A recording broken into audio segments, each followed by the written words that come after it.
Chers petits observateurs, mercredi 18 h, abonnez-vous, c'est important.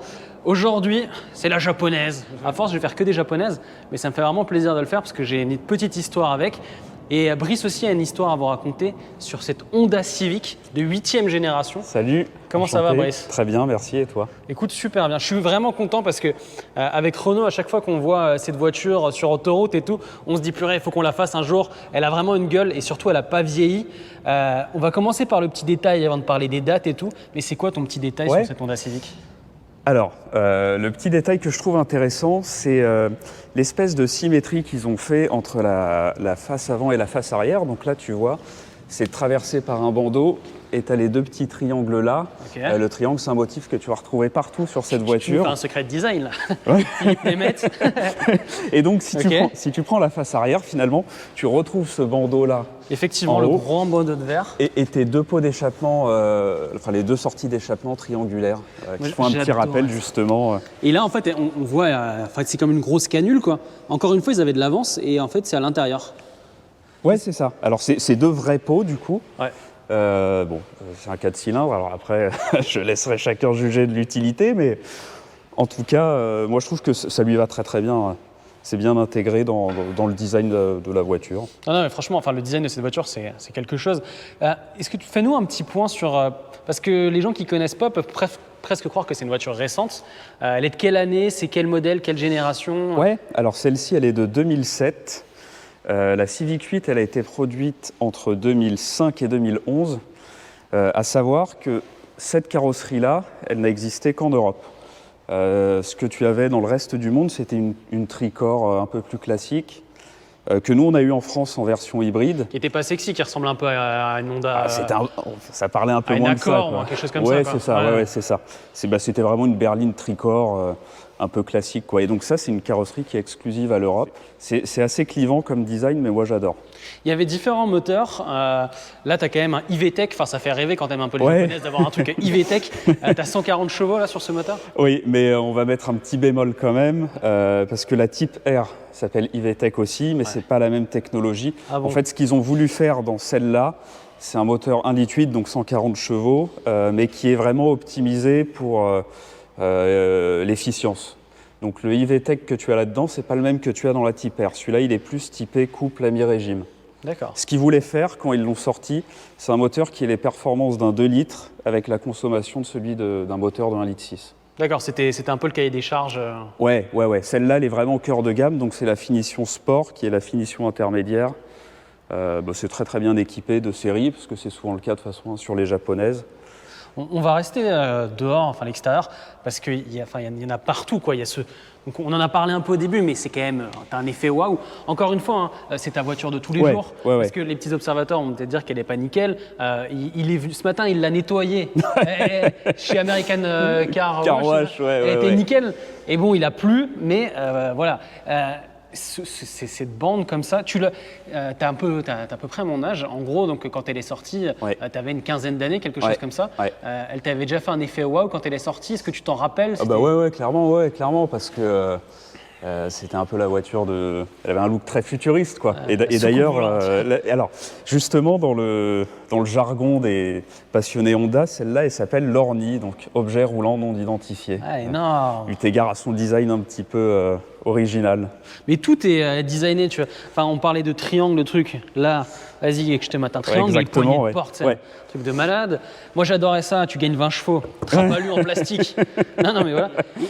Bon, je vais vous dire, moi, ma petite anecdote. Après, on va savoir comment t'es.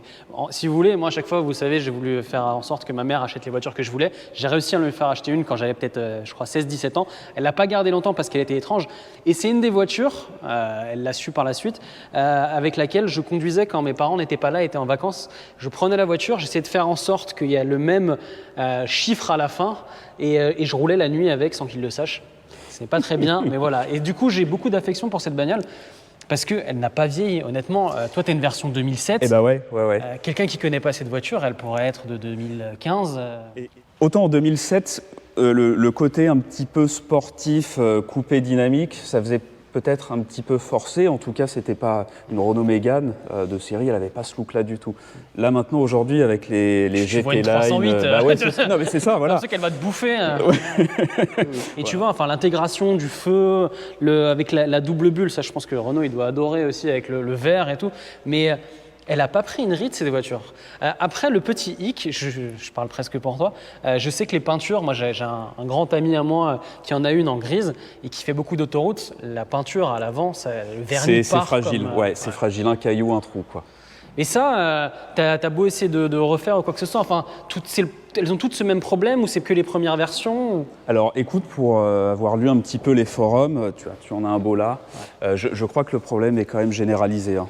Alors sur la Civic et de façon encore plus générale sur les voitures Honda. De ces années-là, avant 2010 ou... Okay. Elle est vraiment jolie dans cette version. Après, le gros du morceau, c'est l'intérieur. Je pense qu'on va se mettre à... L'intérieur, franchement, il faut allumer le contact. Attends que je vienne parce que c'était quelque chose. Hein. Alors en fait, quand tu ouvres la porte, il s'allume. Putain. Mais le niveau de détail là, tous les petits trucs, enfin franchement, c'est... mais même le volant et tout, enfin franchement, c'est... Alors oui, puis tu retrouves ça qui était dans la S2000, donc le petit bouton start. Mais t'as vraiment l'impression d'être une sportive en fait. Il va. Quel contact. C'est génial. Et donc voilà, tu as ce tableau de bord sur 2 niveaux.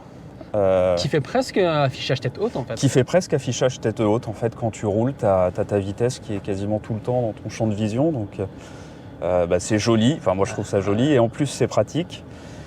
Petit détail pour Renault, parce que je sais qu'il adore, tu as l'économètre à droite du compteur de vitesse et à gauche, tu as un rêve. Alors ça fait un peu comme en Formule 1. C'est un genre de shifter en fait. Ouais, c'est ça, c'est ça. Quand tu dois changer de vitesse. Ouais, c'est ça. Quand tu approches de la zone rouge, en fait, tu as des petits points rouges qui s'allument pour te dire passe ta vitesse. Ouais, t'avais l'impression d'être dans un jeu vidéo quoi. Ouais, c'est ça, c'est ça. Et t'as mis ça aussi à parotte là-bas ? Ouais, alors ça c'est un parotte qui me permet... D'ailleurs, j'éteins. Ça te permet d'avoir un genre de kit Bluetooth en fait, on l'a vu, ça c'est exactement ça, c'est un kit main libre, Ok. Ouais, et puis ça te fait musique aussi parce que... il y a un ampli dedans, parce que le poste autoradio de série est vraiment cata. D'accord. Et en plus, tu as une très très mauvaise réception radio, donc comme ça me permet... T'as fait toutes les modifications. Ouais. Je me rappelle de la clim qui est ici. En fait, c'est ce bouton-là, avec ça, c'est... Alors oui, là tu as toutes les commandes de chauffage, donc la clim, tu règles ta température ici. Et ça s'affiche juste là en fait. Et ça s'affiche juste là. C'est génial. Sur l'écran des portées. Montre-le bien, moi. Mais en ergonomie, ils sont...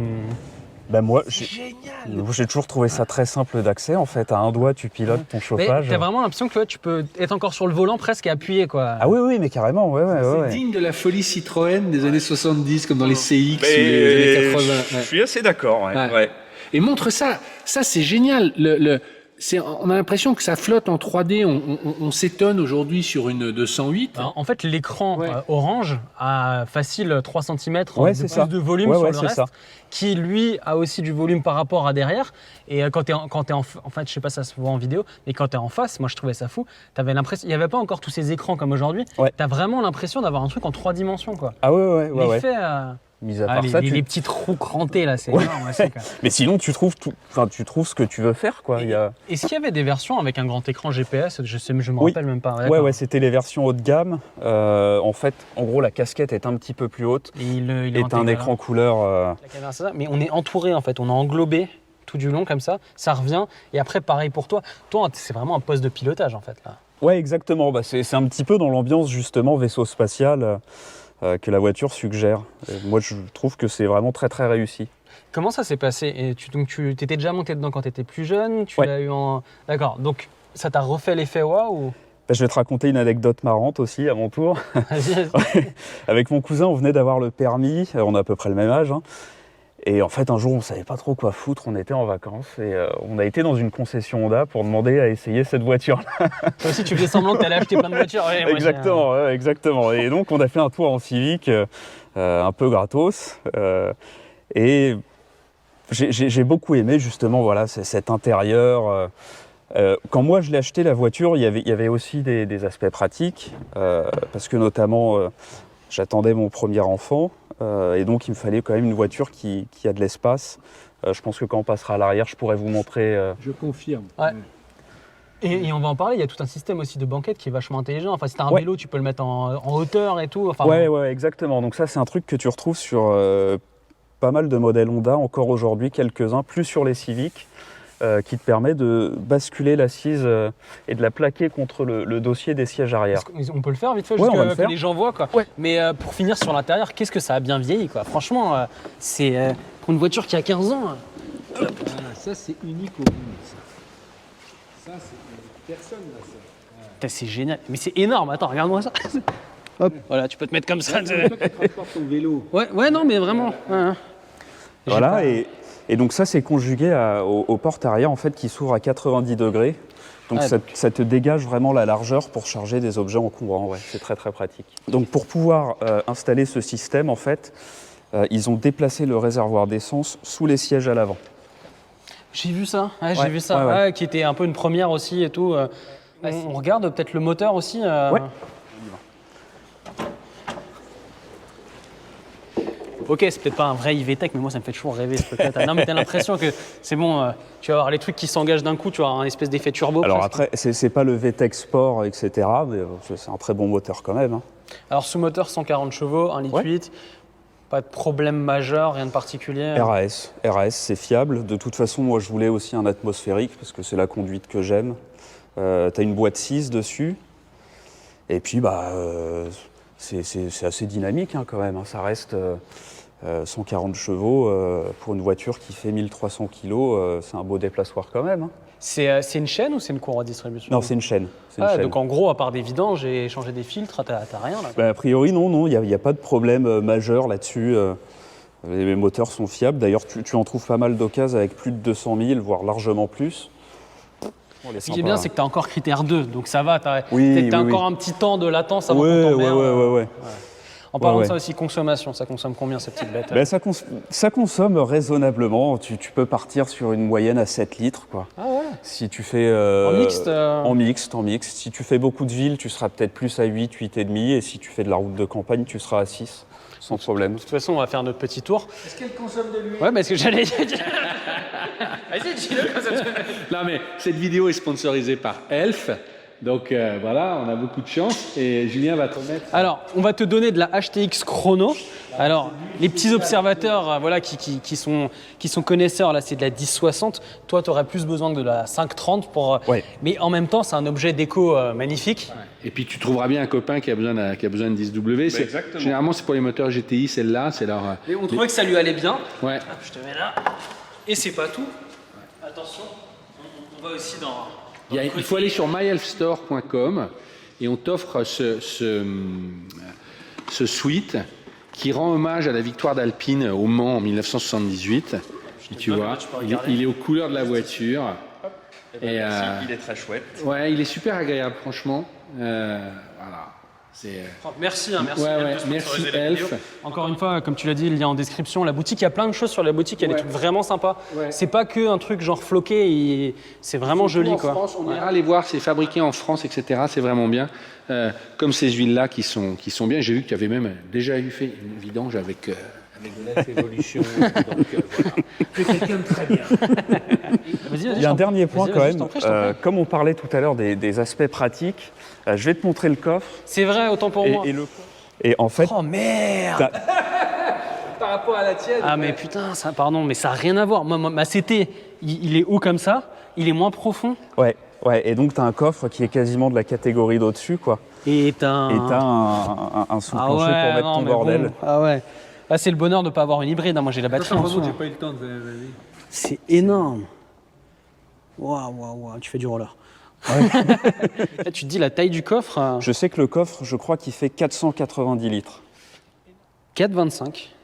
Elle est plus petite que la CT200H. Ouais, franchement. Avant que vous partiez, il y a un dernier détail. Je crois que ça avait un nom qui est génial. C'est la boule de la boîte de vitesse. Ça s'appelait pas la Space Ball. Ah oui. Ça te dit rien? J'ai pas entendu parler d'un nom, mais effectivement, ouais, ça c'est aussi une originalité. Alors là, c'est pas le pommeau d'origine, je l'ai remplacé. C'est ça, ouais, parce que le pommeau d'origine, il était cool. Je vais te montrer, regarde. Voilà, il était comme ça. Alors le mien est un peu abîmé, mais voilà, ça faisait un truc. Alors je sais que ça a été critiqué parce que beaucoup disaient que ça faisait très jouet en plastique. À l'arrivée, c'est un peu le cas, hein, mais bon. Moi, c'est pareil. C'est cette boule en Ouais, qui est en dessous. Ouais. Et moi, j'étais quand j'étais ado, je trouvais ça fou. En fait, le truc, en fait, tu te demandes comment ça bouge un peu. Enfin, c'est hypnotisant, quoi. On va faire notre petit tour. Allez, c'est parti. Ok, on va faire notre petit tour. Et la voiture travelling, c'est la CT200H.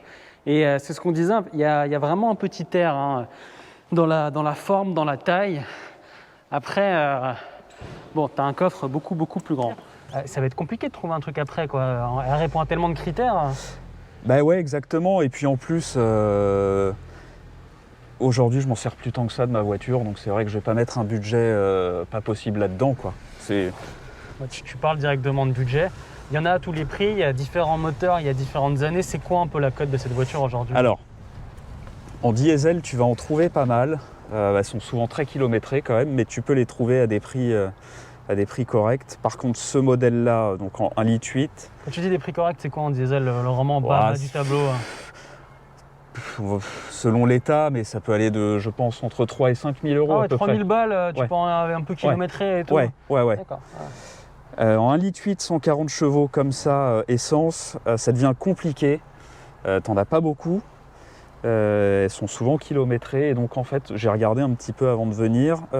Moi je l'ai payé 7 000 euros il y a 3 ans cette voiture. Okay. Si je devais m'acheter exactement la même aujourd'hui, je la payerais pas moins cher. Ouais. En gros, c'est bon, tu pourras la revendre au même prix quoi. Bah, Honda c'est une marque qui a son public en France de passionnés, donc c'est vrai que je crois que dans la communauté un peu justement des fans de la marque, ça s'appelle la taxe Honda.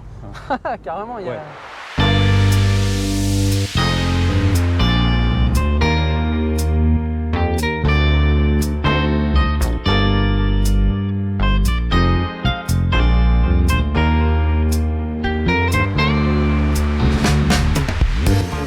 T'es jamais embêté en fait, vraiment t'as de la reprise à tout moment sur quasi tous les rapports. Si on est une petite ligne droite, je te ferai peut-être un petit coup de...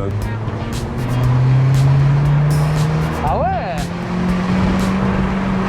Donc tu vois, t'as quand même une vraie plage. Ouais, t'as une vraie plage d'utilisation. Ouais. Et le bruit est vraiment joli. Encore une fois, c'est pas une type S, c'est pas une type R, mais elle a ce petit côté sportif quoi. Et là dans les virages, je pense qu'elle tient bien du coup aussi. Ouais, tu peux y aller là. Après, moi, Tu t'amuses des fois, petite route de montagne et tout? Oui, un peu à la campagne de temps en temps, mais...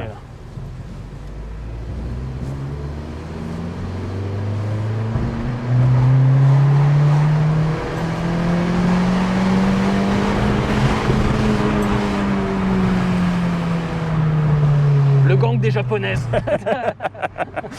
Mais on sent qu'elle est joueuse. Oui, elle a un tempérament très 16 soupapes, hein, donc nerveux. Jusqu'à combien? Elle monte vraiment jusqu'à 7000 tours à peu près, okay. La zone rouge. Okay. Ah franchement. Et on sent même au niveau du châssis, hein, elle a l'air de bien tenir. Oui, c'est très stable, ça tient super bien la route. C'est quand même assez ferme, c'est des jantes de 17 pouces, donc, mais on lui a reproché aussi d'être inconfortable. Bah, écoute, moi je trouve que l'assise est quand même vachement bien. Franchement, on est bien là. Dans ta famille, il y a des gens qui en ont acheté par la suite, une fois qu'ils l'ont vu. Effectivement. Ça s'est passé cette histoire. Ma sœur, je crois, avait déjà flashé aussi dessus. Mais elle la connaissait vraiment ou en gros c'est une voiture qu'elle a vue passer? Non, je pense qu'elle avait flashé sur l'extérieur et puis après je lui ai fait essayer celle-là quand je l'ai eue. Et du coup elle s'en est prise une aussi et mon père, pareil, il l'a essayé, il a apprécié, il s'en est prise une aussi. Mais finalement c'est pas si compliqué à trouver. Alors eux ils sont en diesel. Voilà, j'en étais sûr. Ils sont à la campagne. En fait en diesel il y en a plein. Tu les trouves assez facilement et tout. Est-ce que pour toi, elle a un petit défaut quand même, un truc que Ouais, il y a forcément 2-3 petits trucs. Le principal, je dirais, c'est l'autonomie qui est quand même pas terrible. Parce que tu as un réservoir de 45 litres, 50 avec la réserve, je crois. Ah ouais, pareil que moi, sauf qu'elle consomme presque 2 fois plus. Quoi. Donc, en gros, tu as quoi, 450-500 bornes d'autonomie? Tu as entre 500 et 600 selon le parcours. 600, ça dépend du parcours. Ouais. Ce qui est dommage, c'est qu'elle a toutes les dispositions pour être quasiment une routière, en fait, cette voiture. Ouais. Mais tu es vite limité par ça, quoi. Franchement, c'est vraiment génial. Un grand merci, Brice. T'as une petite question encore, Renaud ou... Non, je suis fasciné. Ouais, moi aussi, franchement. Alors, je vous montre un dernier petit détail. C'est insignifiant, mais moi j'adore. C'est que, regarde, là je suis en phare auto. Donc, comme on est un peu dans la pénombre, il les allumait. Quand tu les éteins, la transition, elle est progressive. Oh. Ah ouais, vas-y, refais-le. Ça, il n'y a que les amoureux de bagnole qui peuvent comprendre tout ça. Brice, c'est quand même le choc de ma vie, je viens de conduire une CT 200H. C'est pas mal, non? Et j'ai fait moins que Julien. Non, j'ai fait 2 litres 2. Ah bah nous on n'a pas fait 2 litres 2. Ça n'a rien à voir. Et t'as vu la pédale au niveau de la pédale? Bon, c'est pas le sujet, mais on n'arrivait pas dessus. Hein. Bon, un grand merci, Brice. Bah avec grand plaisir. Bon, vous aussi, si vous voulez venir ici ou ailleurs, hein, on présente des voitures partout. N'oubliez pas, hein, c'est sur le Gmail, petiteobservationautomobile@gmail.com. Ce qui est très important, c'est de mettre votre voiture en objet, parce que je crois qu'on a 2000-2500 voitures de retard, donc il faut vraiment mettre votre voiture en objet. Et puis voilà, on vous appellera et on fera ça pour un mercredi 18h. À bientôt. Ciao.